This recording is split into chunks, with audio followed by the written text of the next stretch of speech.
Hello students, तो आज हम लोग शुरू करने जा रहे हैं क्लास 6 साइंस का चैप्टर नंबर 2 जो है components of food.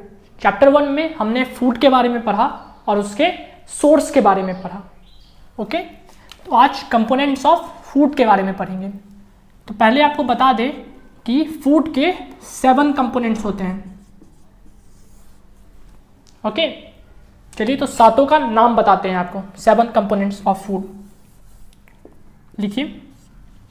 There are 7 components of food। पहला है हमारा कार्बोहाइड्रेट, दूसरा क्या है फैट्स, थर्ड है proteins, fourth vitamins, fifth minerals, sixth water, seventh roughage. तो ये 7 कंपोनेंट्स है जो फूड में होते हैं। मतलब जो हम खाना खाते हैं उसमें एक्चुअली होता क्या क्या है। ठीक है, जब खाना पचाते हैं तो उसमें आखिर होता क्या क्या है, तो यही होता है कार्बोहाइड्रेट, प्रोटीन, ठीक है ना, fats, vitamins, minerals, water, roughage. Okay, इसमें जो फर्स्ट 5 है, मतलब 1 2 3 4 5, ये जो है इन्हें हम न्यूट्रिएंट्स बोलते हैं। क्या बोलते हैं? न्यूट्रिएंट्स, क्योंकि इनका फूड वैल्यू होता है। मतलब इनका कुछ स्पेशल नीड होता है हमारे बॉडी में, जो हमारे बॉडी को जरूरत होता है ओके काम करने के लिए। और जो बचा हुआ 2 है, जैसे वाटर, क्या क्या बच गया? एक वाटर और एक रफेज। ठीक है, ये ट्रांसपोर्ट वगैरह का काम करता है, थोड़ा मेंटेनेंस वगैरह का काम करता है कि हमारा डाइजेस्टिव सिस्टम ठीक रहे।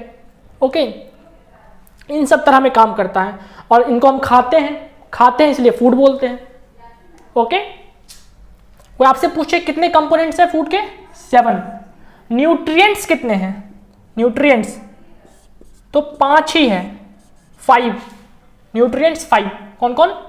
Carbohydrate, fat, protein, vitamins and minerals. ठीक है, चलिए इरेज करते हैं इसको। अब हमारा क्वेश्चन आता है कि न्यूट्रिएंट्स होता क्या है, कहते किसको है न्यूट्रिएंट्स। तो न्यूट्रिएंट्स का डेफिनेशन लिखते हैं हम लोग और समझते हैं।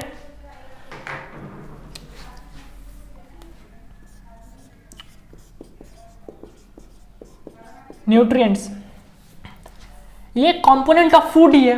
क्या है? Component of food. Components of food जो जरूरी है। क्या है? जरूरी, मतलब इसेंशियल है, इसेंशियल फॉर ग्रोथ के लिए and maintenance of our body and maintenance of our body का मेंटेनेंस के लिए। और इसका एग्जाम्पल क्या क्या है? 5 एग्जाम्पल है, लिख देते हैं फिर से। Carbohydrates, fats, proteins, vitamins, minerals. ठीक है, अब इन 5 का हम लोग डिटेल डिस्कशन करेंगे कि आखिर है क्या, ठीक है, इनका सोर्स क्या है, एग्जाम्पल क्या है, वो वगैरह वगैरह हम लोग अब जानेंगे। चलिए सबसे पहले हम लोग डिस्कस करेंगे कार्बोहाइड्रेट के बारे में। हेडिंग दीजिए कार्बोहाइड्रेट। Number 1 carbohydrate. ये करता क्या है?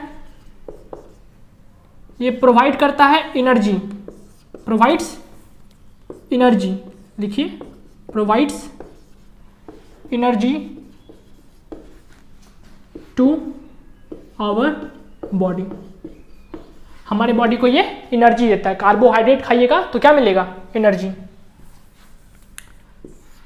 और दूसरा पॉइंट इसका लिख सकते हैं, ठीक है ना, एग्जाम्पल लिख दीजिए। ठीक है, कार्बोहाइड्रेट में होता क्या क्या है? ठीक है, ग्लूकोज, स्टार्च, शुगर एटसेट्रा, ये सब क्या है? हमारे कार्बोहाइड्रेट्स हैं। ओके, अच्छा, कार्बोहाइड्रेट का सोर्स क्या है? सोर्स, एग्जाम्पल का मतलब हुआ कि कार्बोहाइड्रेट होता क्या क्या है। ग्लूकोज को कार्बोहाइड्रेट बोलते हैं, स्टार्च को कार्बोहाइड्रेट बोलते हैं, शुगर को कार्बोहाइड्रेट बोलते हैं। लेकिन ये सब हमको मिलेगा कहाँ से? क्या ऐसा खाएंगे जो हमको ये सब मिलेगा? उसको सोर्स बोलते हैं। सोर्स में लिखिए व्हीट, गेहूं हो गया, राइस, पोटैटोज, ठीक है, केन शुगर, ठीक है, ये सब चीज से हमें कार्बोहाइड्रेट मिलता है। ये सब खाने से कार्बोहाइड्रेट मिलेगा। अच्छा, ये सब चीज देख रहे हो, ये सब कहाँ से आता है? सब प्लांट से आता है। तो कार्बोहाइड्रेट का जो मेन सोर्स है वो प्लांट ही है। पॉइंट में लिखिए ऑब्टेन्ड मेनली फ्रॉम प्लांट्स, ठीक है, मेनली प्लांट्स। चलिए, तो कार्बोहाइड्रेट यहां पे समाप्त होता है हमारा। नेक्स्ट हेडिंग दीजिए fats.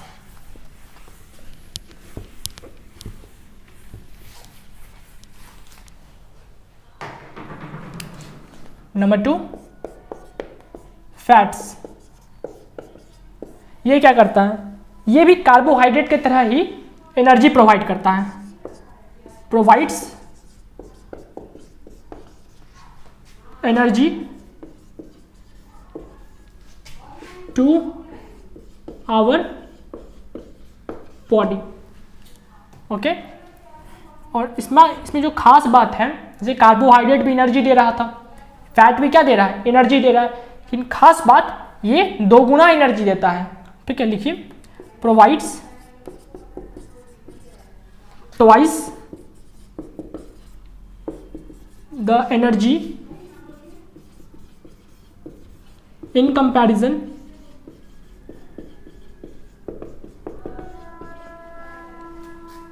To same amount of carbohydrate. मतलब सेम अमाउंट ऑफ कार्बोहाइड्रेट खा रहे हैं और सेम अमाउंट है फैट का। तो जो कार्बोहाइड्रेट जितना एनर्जी देगा उसका 2 गुना एनर्जी हमारा फैट देगा। मतलब ये थोड़ा सा ही खाइए, ज्यादा एनर्जी मिलेगा फैट को खाने से। लेकिन ये थोड़ा महंगा होता है, ठीक है ना, कॉस्टली, ठीक है ना, एक्सपेंसिव लिख सकते हैं, एक्सपेंसिव। ठीक है, अच्छा, इसका सोर्स क्या क्या है? सोर्स लिखिए, ठीक है, दूसरा मार्कर यूज करते हैं। सोर्स,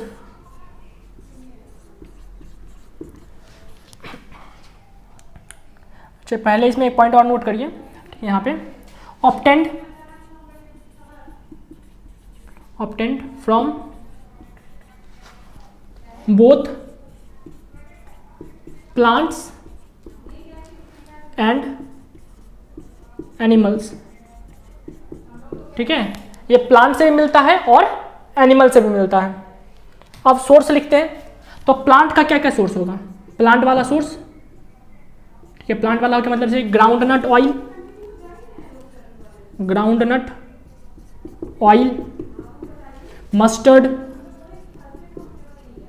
मस्टर्ड ऑयल, ठीक है, सनफ्लावर ऑयल, ठीक है, देख लेते हैं कैमरा में आ रहा है कि नहीं।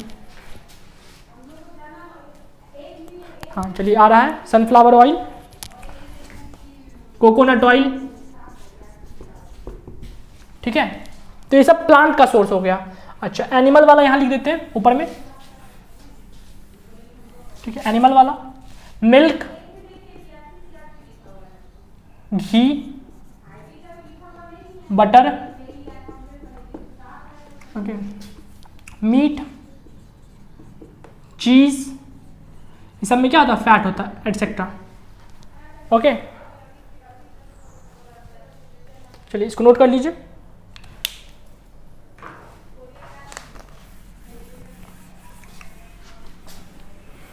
अब ये जो कार्बोहाइड्रेट है और फैट है दोनों हमें एनर्जी देता है, तो किसी फूड में अगर कार्बोहाइड्रेट या फैट रहे तो उसके हम क्या बोलेंगे, एनर्जी गिविंग फूड। लिखिए पॉइंट डाल के, इंपॉर्टेंट है। Foods containing fats and carbohydrates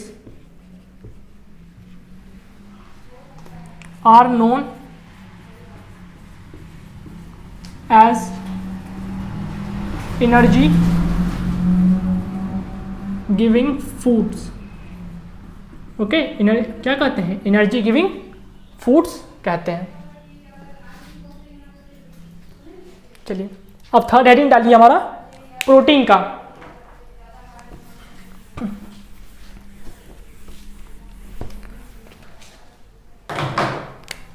protein,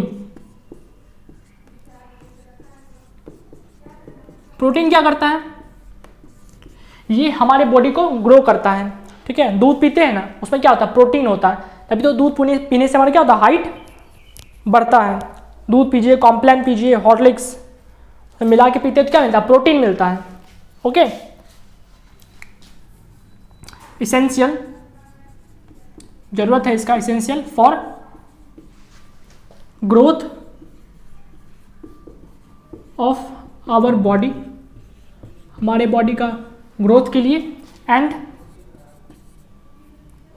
repair for growth, essential for growth and repair of our body, ठीक है, ग्रोथ के लिए और रिपेयर के लिए। मानिए आपको कहीं चोट लग जा रहा है, ठीक है, कहीं छिला गया फिर टूट गया, तो क्या होता है, ये प्रोटीन है जो हमारे बॉडी को रिपेयर करता है, उसको ठीक करता है चोट को। ओके, चलिए, और जो फूड में प्रोटीन प्रेजेंट हो उसको क्या बोलते हैं, बॉडी बिल्डिंग फूड करते हैं। ग्रोथ कर रहा है, बॉडी को बना रहा है, ठीक है, बॉडी को बना रहा है तभी तो हम लोग बड़ा हो रहे हैं, ग्रोथ तब तो हो रहे हैं। फूड्स लिखिए, फूड्स कंटेनिंग प्रोटीन्स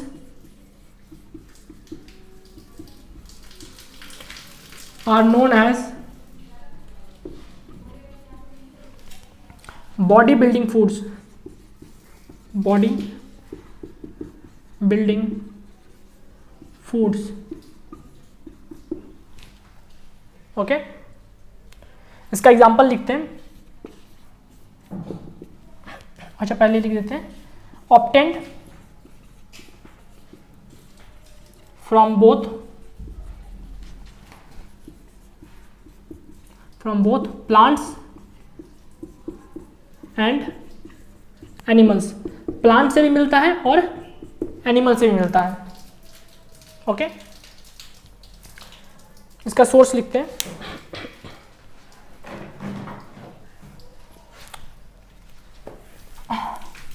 ठीक है, सोर्स लिखिए यहां पे,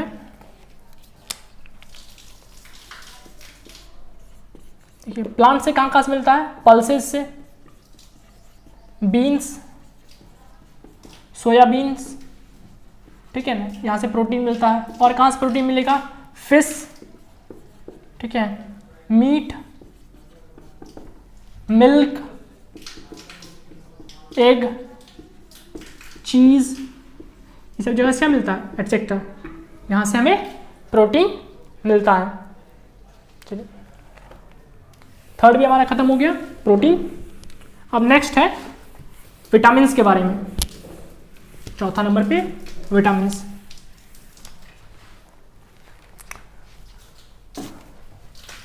हेडिंग दीजिए फोर्थ,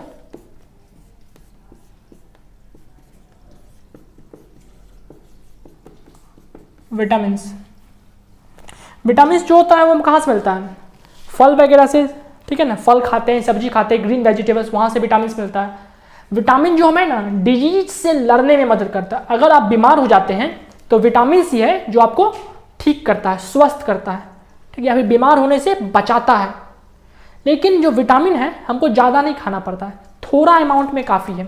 इसीलिए ज़रूरी नहीं कि फल आप हमेशा खाते रहें, ठीक है, कभी कदाल हो गया सप्ताह में या फिर 1-2 दिन के गैप पे, ठीक है, थोड़ा सा हम लोग अमाउंट में खाते हैं। ओके, चलिए तो विटामिन का डेफिनेशन लिखते हैं। कंपोनेंट ऑफ फूड, ये भी एक तरह क्या है? कंपोनेंट ऑफ फूड है। Component of food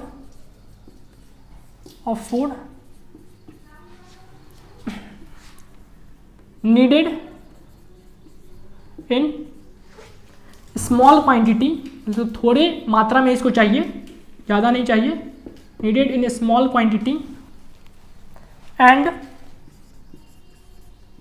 protects us from diseases, बीमारियों से, ठीक है ना, बचाता है। चलिए विटामिन का टाइप्स क्या क्या होता है? टाइप्स, ठीक है ना, टाइप्स, ठीक है, क्या क्या होता है देखिए। विटामिन ए होता है, ए, ठीक है ना, विटामिन बी होता है, ठीक है ना, बी लिख देते हैं, ठीक है, अपना लिख लीजिएगा, विटामिन बी। सी होता है, डी होता है, विटामिन ए, विटामिन बी, सी, ठीक है ना, विटामिन ई होता है, विटामिन के होता है, विटामिन के, ठीक है, अपना पूरा नाम लिख लीजिएगा, यहाँ सी से पहले विटामिन लिखिए, फिर बी, डी के पहले विटामिन लिखिए। ओके, अंडरस्टूड है। विटामिन बी का भी कुछ टाइप होता है, जैसे विटामिन B1 होता है, विटामिन B1, ठीक है, B2 होता है, B6 होता है, ठीक है ना, B12 होता है। ओके, तो कुछ के बारे में भी हम आपको बताएंगे, ठीक है ना, उनका क्यों नीड है और उनका क्या सोर्स है। ओके,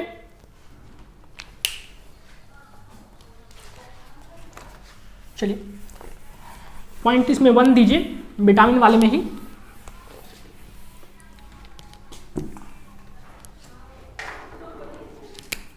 पॉइंट 1 दीजिए, विटामिन ए। विटामिन ए, इसका जरूरत क्यों पड़ता है? ठीक है, necessary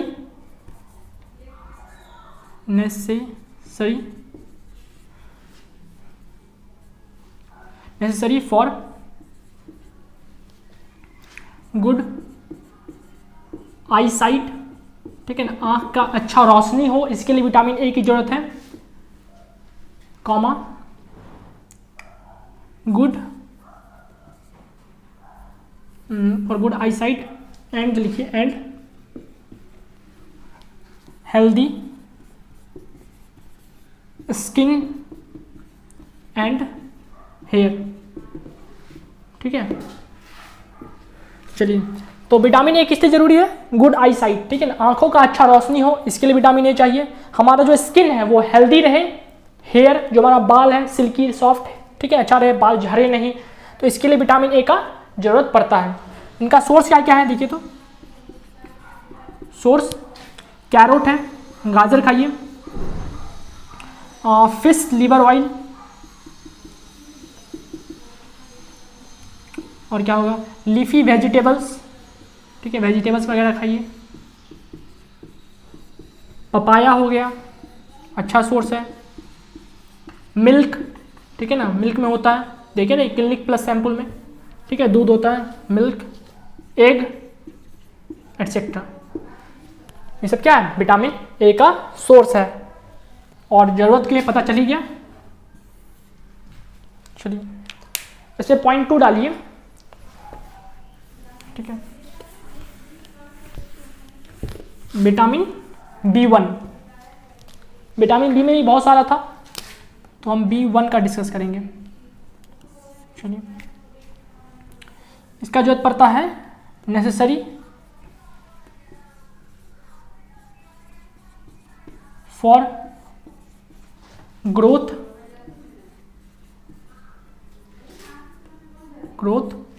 and proper functioning proper functioning of digestive system, ठीक है, हमारा पेट, ठीक है ना, पाचन तंत्र, digestive system, heart, nerves and muscles. किस लिए चाहिए? ग्रोथ, बॉडी का ग्रोथ होते रहे, ठीक है।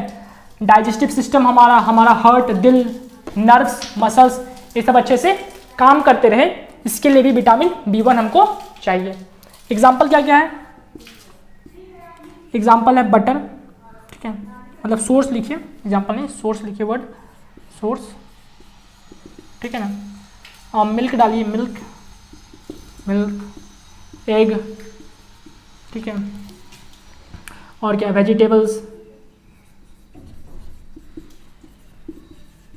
ठीक है, फ्रूट्स, ठीक है, एटसेट्रा। बुक से और भी सारा एग्जाम्पल्स आप लिख सकते हैं। चलिए थर्ड इसमें लिखिए विटामिन सी के बारे में। सी विटामिन क्यों चाहिए?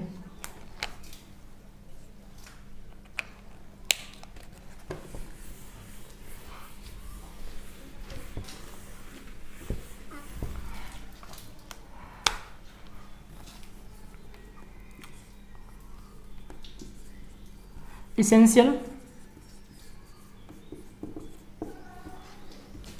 for healthy teeth,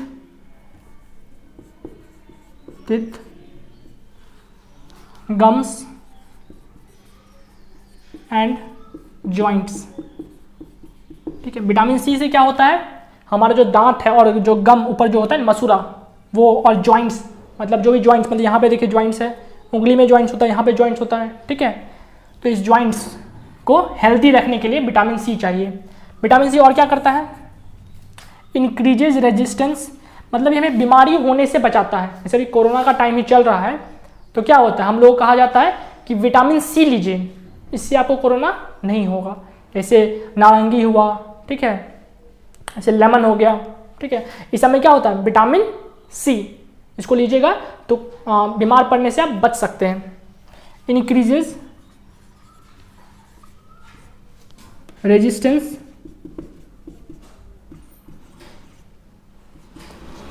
towards infection, ठीक है। तो ये जो इन्फेक्शन आपको हो सकता है, उससे आपको बचाता है। इसका सोर्स क्या क्या हो जाएगा, ठीक है ना। सिट्रस फ्रूट्स होता है, मतलब खट्टा फल, ठीक है। खट्टा फल में क्या क्या आता है आपका, ऑरेंज, लेमन, ठीक है, और क्या क्या हो गया, आंवला, ठीक है, आंवला एटसेट्रा। ये सब क्या हमारा सिट्रस फ्रूट्स हो गया, और ये आंवला भी हो गया। इस सब में क्या होता है, विटामिन सी होता है। अगर ये खाइएगा तो बीमार नहीं पड़िएगा, आपका दांत मसूरा क्या होगा, अच्छा होगा। चलिए नेक्स्ट डालिए 4 नंबर,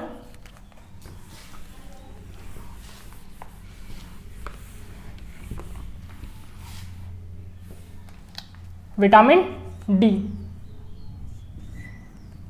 ठीक है। विटामिन डी क्या करता है, ये जो हमारे जो बोन्स हो गए, ठीक है ना, बोन्स वगैरह को क्या करता है, स्ट्रॉन्ग करता है, दांत को भी स्ट्रॉन्ग करता है, ठीक है।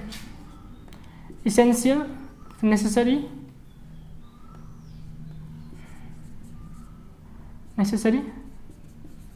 For strong teeth and bones, हमारे दांतों को और बोन्स को क्या करता है, स्ट्रॉन्ग करता है। अगर आप धूप में भी रहिएगा ना बाहर थोड़ा सा, ठीक है, सवेरे का धूप या शाम का जो धूप होता है, या फिर दोपहर में भी, लेकिन दोपहर में आप बीमार पड़ सकते हैं, तो उसमें ट्राई मत करिएगा। तो जो हमारा स्किन पे जब सनलाइट पड़ता है, तो अपने आप क्या होता है ना, विटामिन डी हमारे बॉडी में प्रोड्यूस हो जाता है, ठीक है।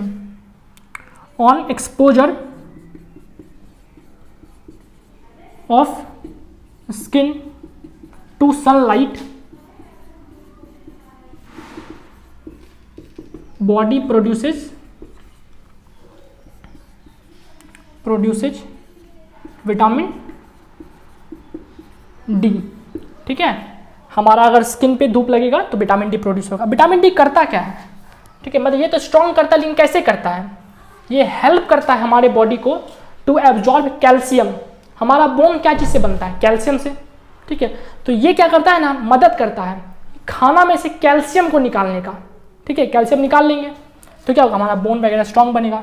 Helps to extract calcium from food. चलिए, इसका सोर्स क्या क्या होगा, लिखिए। सोर्स क्या विजिबल है ना?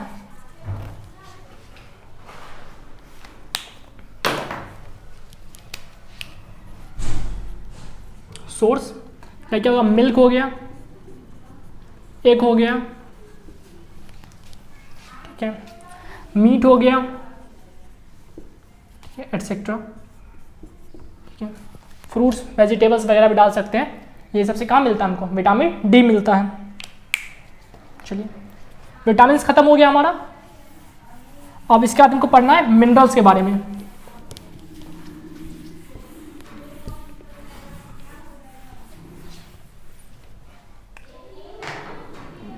डालिए हेडिंग 5th में मिनरल्स। देखिए मिनरल्स क्या करता है, हमारी बॉडी में जो काम हो रहा है, ठीक है, उसमें क्या करता है, ये प्रॉपर काम चलते रहे इसमें मदद करता है।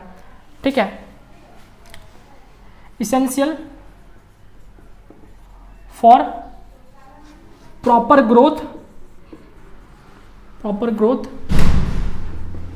एंड फंक्शनिंग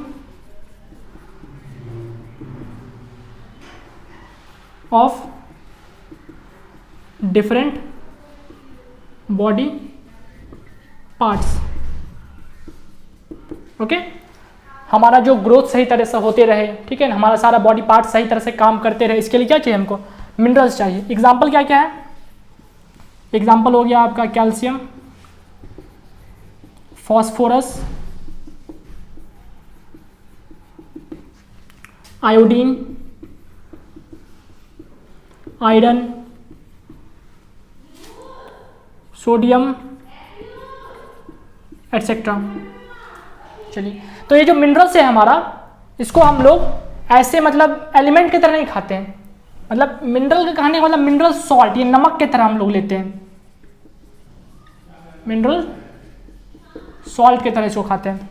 ओके, एक एक करके सारे को हम डिस्कस करते हैं और उसका फंक्शन बताते हैं आपको।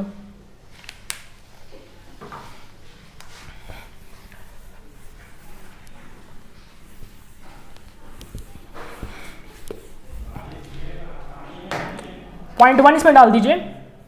Number 1, calcium and phosphorus. ठीक है, तो ये क्या करता है, हमारे बोन्स को, तित्त को क्या करता है, मजबूत करता है या फिर उसको बनाता है। Essential for making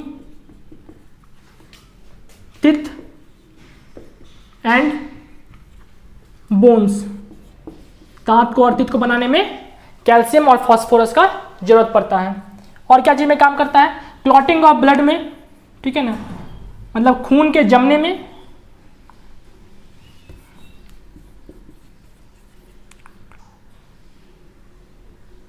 clotting spelling क्या होता है?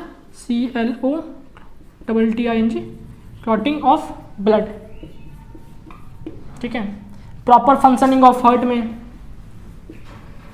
प्रॉपर फंक्शनिंग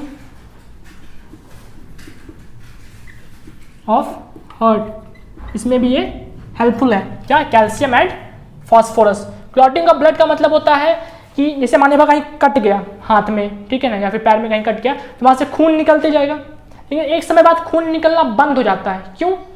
क्योंकि वहां का खून जम जाता है। ओके, अगर खून वहां नहीं जमेगा तो क्या होगा? सोचिए, खून निकलते रहेगा, पूरा बॉडी का खून निकल जाएगा। लेकिन वैसा नहीं होता है क्योंकि हमारे बॉडी में कैल्शियम और फॉस्फोरस प्रेजेंट है। इसका एग्जाम्पल क्या क्या हो गया, मतलब source,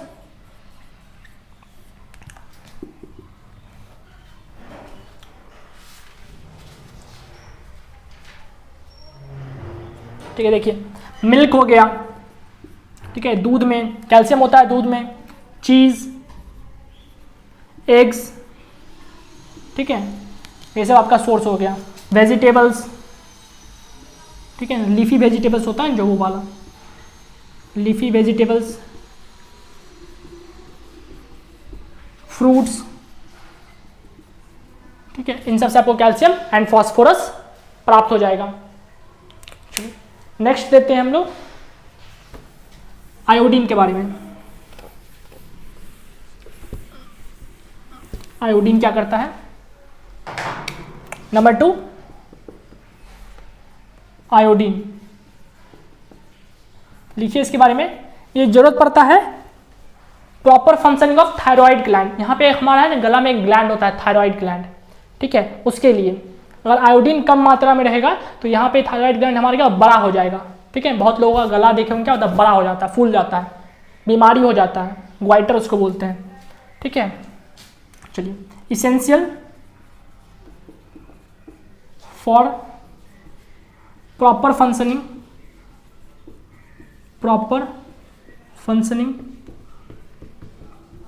of thyroid gland,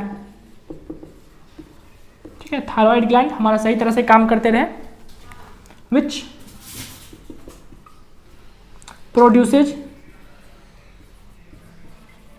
growth hormone, जो क्या प्रोड्यूस करता है, ग्रोथ हार्मोन प्रोड्यूस करता है। ग्रोथ हार्मोन और भी बहुत जगह से प्रोड्यूस होता है, हमारा ब्रेन में भी एक ग्लैंड होता है, वहां से ही प्रोड्यूस होता है, यहाँ से भी, ठीक है। तो इसके लिए आयोडीन जरूरत पड़ता है। इसका सोर्स क्या क्या हो जाएगा, ठीक है, आयोडीन सॉल्ट हो गया नमक से, ठीक है, पानी हो गया ड्रिंकिंग वाटर, और बहुत सारा फ्रूट्स में भी आयोडीन होता है और वेजिटेबल्स में, तो वेजिटेबल्स एंड फ्रूट्स, ठीक है, वेजिटेबल्स एंड फ्रूट्स।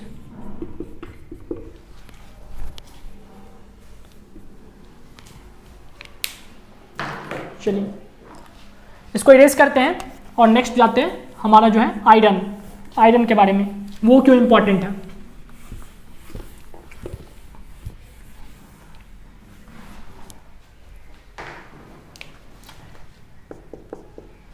ठीक है, थर्ड हमारा है आयरन क्या करता है, ठीक है, essential for production of haemoglobin,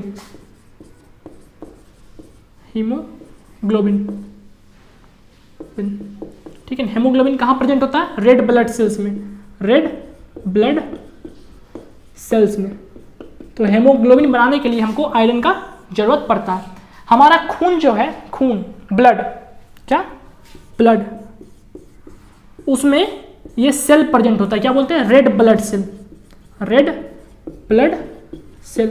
इसीलिए हमारा खून कैसा दिखता है, लाल दिखता है, क्योंकि क्या है, रेड ब्लड सेल है, ठीक है। और इसका रेड कलर क्यों है, क्योंकि इसमें हेमोग्लोबिन है, क्या है, हेमोग्लोबिन।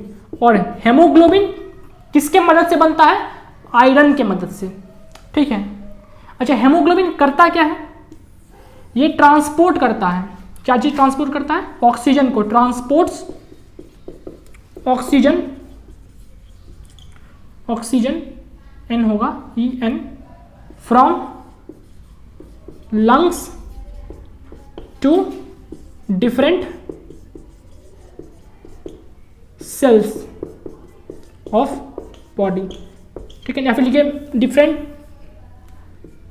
पार्ट्स ऑफ बॉडी, ठीक है, डिफरेंट पार्ट्स ऑफ बॉडी, ठीक है। मतलब लंग्स में जो सांस लिए अंदर, ठीक है, तो जो ऑक्सीजन गया वहां पे खून में वो ऑक्सीजन मिल जाता है, और वो जो है हेमोग्लोबिन ही जो कहाँ है, रेड ब्लड सेल में, ठीक है, वो उस ऑक्सीजन को लेता है और हर जगह, पूरे बॉडी में हर जगह पहुंचा देता है। ओके, चलिए इसका सोर्स लिखना है, एग्जाम्पल लिखना है। तो आयरन आपको वाटर में प्रेजेंट होता है, ड्रिंकिंग वाटर में, वाटर में, ठीक है। फूड्स में फ्रूट्स एंड वेजिटेबल्स। बुक से आप थोड़ा एग्जाम्पल देख लीजिएगा, वेजिटेबल्स। चलिए, ये मिनरल्स हमारा समाप्त हो गया। अब नेक्स्ट है हमारा वाटर। वाटर के बारे में ज़्यादा कुछ जानना नहीं है, ठीक है। वाटर तो नॉर्मल चीज़ है, पानी है जो हम लोग दिन भर पीते हैं। दिन भर में आपको 2 से 3 लीटर पानी पीना चाहिए, तभी आप हाइड्रेटेड रहिएगा। ओके, नेक्स्ट है हमारा 6 नंबर, वाटर।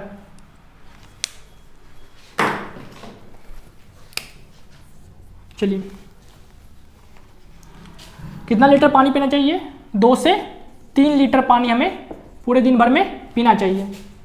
ओके, तो पानी का आखिर काम क्या है? क्वेश्चन इस पे यही आता है, what is the importance of water, ठीक है ना। पानी का इंपॉर्टेंस क्या है हमारे बॉडी में, फिर फंक्शन क्या है हमारे बॉडी में, ठीक है ना। इंपॉर्टेंस ऑफ वाटर लिखते हैं, ठीक है।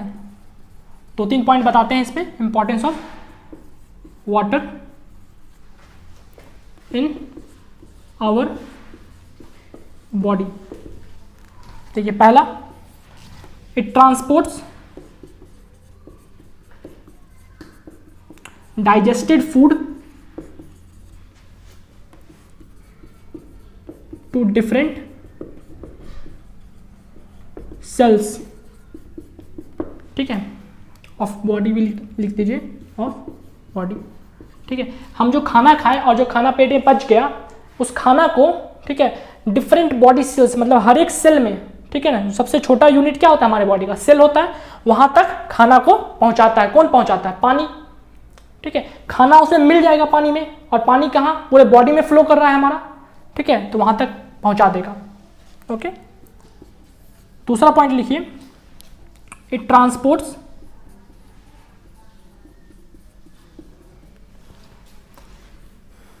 Chemical substances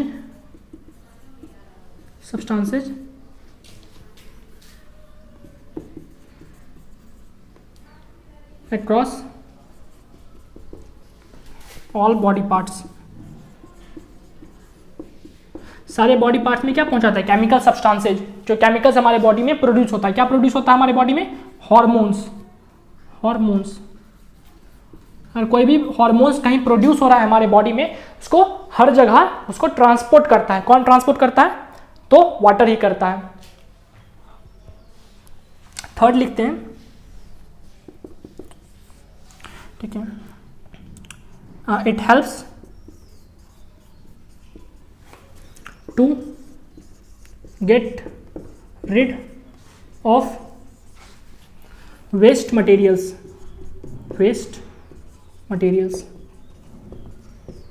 from our body,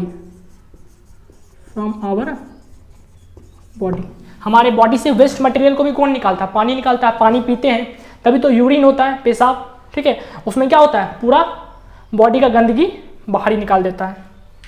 okay, fourth point लिखते हैं, वाटर में ही इंपॉर्टेंस में fourth point, it helps to regulate the body temperature. हमारे बॉडी का जो टेम्परेचर है, ठीक है, 37 डिग्री सेल्सियस, कितना है? 37 डिग्री सेल्सियस। वो हमेशा क्या होता है? कांस्टेंट ही रहता है। कैसे? पानी पीने से। It helps to regulate the body temperature. मानिए गर्मी का समय है, ठीक है, तो आपको पसीना आता है, ठीक है, पानी है, वही ना है, वो क्या होता है? हमारे बॉडी के बाहर आता है। ओके, और वो पानी भाप बन के उड़ जाता है। तो भाप बनने के लिए उसको क्या चाहिए? हीट चाहिए, ठीक है। तो वो हीट कहाँ से लेगा? हमारे बॉडी से वो हीट लेता है और उड़ जाता है। तो हमारे बॉडी से हीट बाहर निकाल दिया तो हमारा बॉडी क्या हो गया? ठंडा हो गया। बात समझ में आया? चलिए, तो ये हो गया 4 इंपॉर्टेंस वाटर का। अब नेक्स्ट है हमारा रफेज। वाटर और रफेज हमारा न्यूट्रिएंट्स में नहीं आता है, बात तो याद होगा, लेक्चर के स्टार्टिंग में इस बात को बताया है। चलिए, नेक्स्ट है हमारा रफेज। रफेज क्या है? ये फाइबर लाइक सब्सटेंस है, ठीक है ना, मतलब फाइबर की तरह मतलब दिखता है, मतलब रेशेदार होता है, ठीक है। Fibrous matter present in food, ठीक है, which can not be digested, जिसको डाइजेस्ट नहीं किया जा सकता, मतलब उसको पचाया नहीं जा सकता, उसको खाइएगा तो पचेगा नहीं। तो खाते क्यों है? क्योंकि हमारे डाइजेस्टिव सिस्टम को ठीक रखता है, ठीक है। फाइबरस फ्रूट खाइएगा तो डाइजेशन हम लोग का ठीक रहेगा, कॉन्स्टिपेशन नहीं होगा, ओके। कब्ज, बहुत लोगों को कब्ज हो जाता है, ठीक है, वो अपना मल जो है शरीर से बाहर आसानी से नहीं निकाल पाते हैं। क्यों? क्योंकि उनके जो फूड है, जो भी खाना खा रहे हैं, उसमें रफेज नहीं है, ओके। तो ये क्या चीज से बना हुआ होता है? ये कार्बोहाइड्रेट का बना हुआ रहता है, जो इनडाइजेस्टेबल है, ठीक है, इनडाइजेस्टिबल है, made of indigestible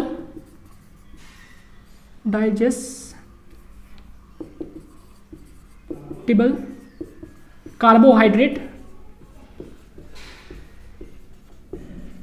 called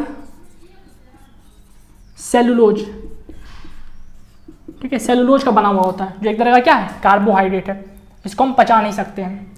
third point लिखिए, क्या चीज में काम करता है? Proper functioning of digestive system. Proper functioning helps in proper functioning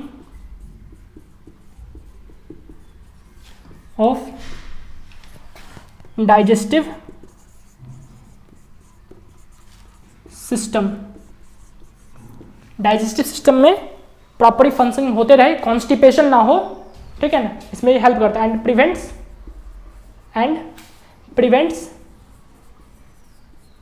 constipation, ठीक है, कब्ज नहीं होने देता है।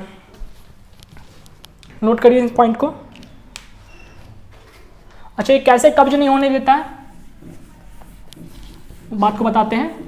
ये क्या होता है? पेट में जाके खाना को है ना पूरे को एक साथ रखता है, ठीक है, मतलब जो अंदर खाना गया वो तो पूरा पेस्ट बन जाता है ना, पचते हुए क्या होता है, मुंह में चिबाते हैं खाना को, पूरा पेस्ट बन जाता है, लिक्विड टाइप का। तो उन सबको एक साथ रखता है और उसका मूवमेंट को बॉडी में सही तरह से मूवमेंट हो, ठीक है। हमारा जो इंटेस्टाइन है कैसा होता है? ऐसा होता है, ऐसे फूड पाइप में खाएं, ठीक है, तो इंटेस्टाइन ऐसे ऐसे होता है, ठीक है। तो इसमें मूवमेंट जो खाना हमारा है, मूवमेंट सही से हो इसके अंदर, कौन हेल्प करता है? रफेज हेल्प करता है, ओके। सेंटेंस में लिख देते हैं,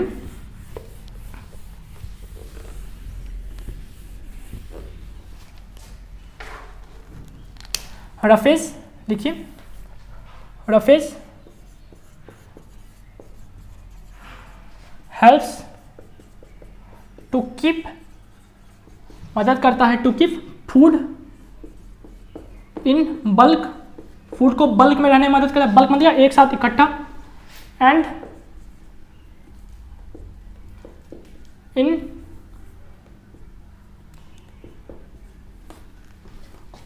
proper movement of food and waste matter in the intestine, ठीक है।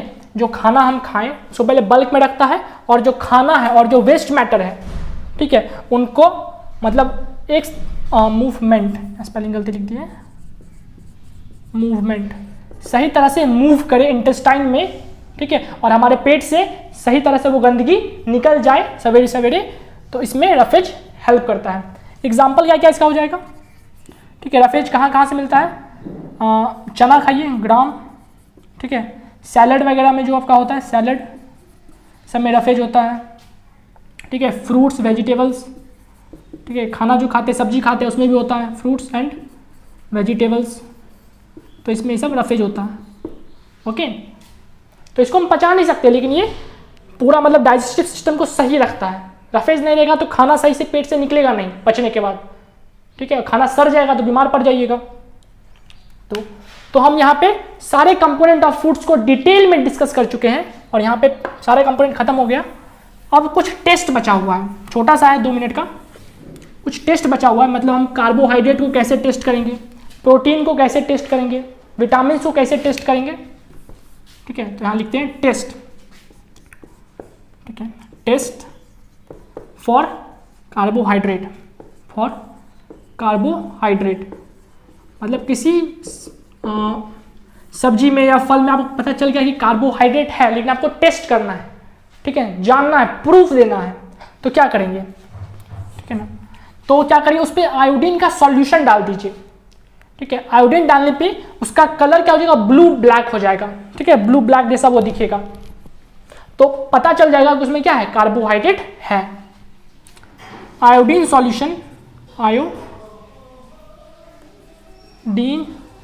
Solution on combining with carbohydrate produces blue black colour. अगर वो ब्लू ब्लैक कलर शो करता है तो कार्बोहाइड्रेट है, अगर नहीं शो करता है तो कार्बोहाइड्रेट नहीं है। ओके, तो ये हो गया कार्बोहाइड्रेट का टेस्ट।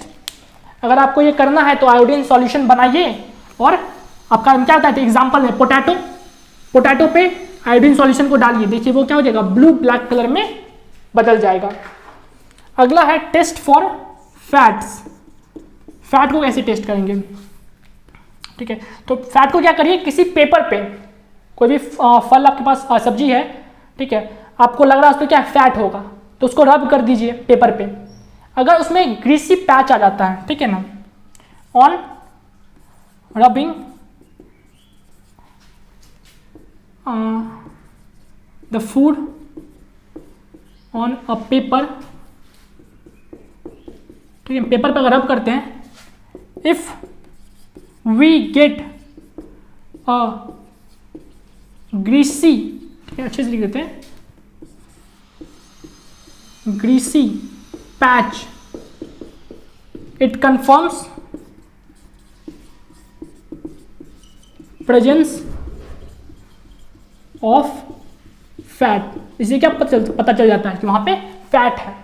ओके, नॉर्मल जिसे बताते हैं ना, फैट का एग्जाम्पल क्या बताते हैं, ऑयल, ठीक है, ऑयल को पेपर पर रगड़ दीजिए, रब कर दीजिए, तो क्या होता है वहां पे एक ग्रीसी पैच आ जाएगा। ग्रीसी पैच का मतलब होता है चिकना धब्बा, ठीक है, चिकना धब्बा, ठीक है। और वो जो धब्बा है वो एक्चुअली ट्रांसलूसेंट रहता है। क्या होता है, translucent.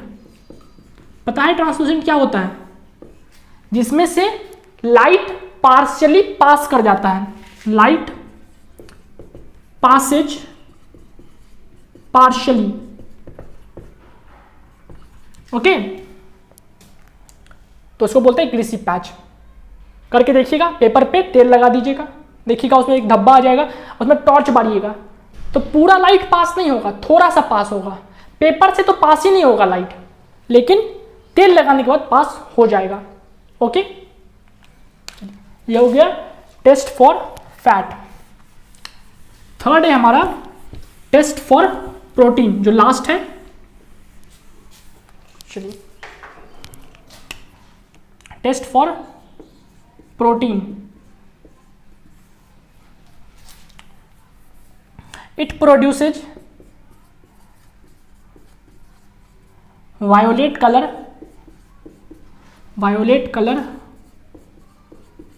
on combination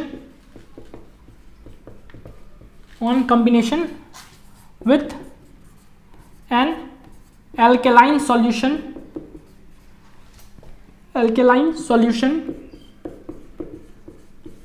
of copper sulfate।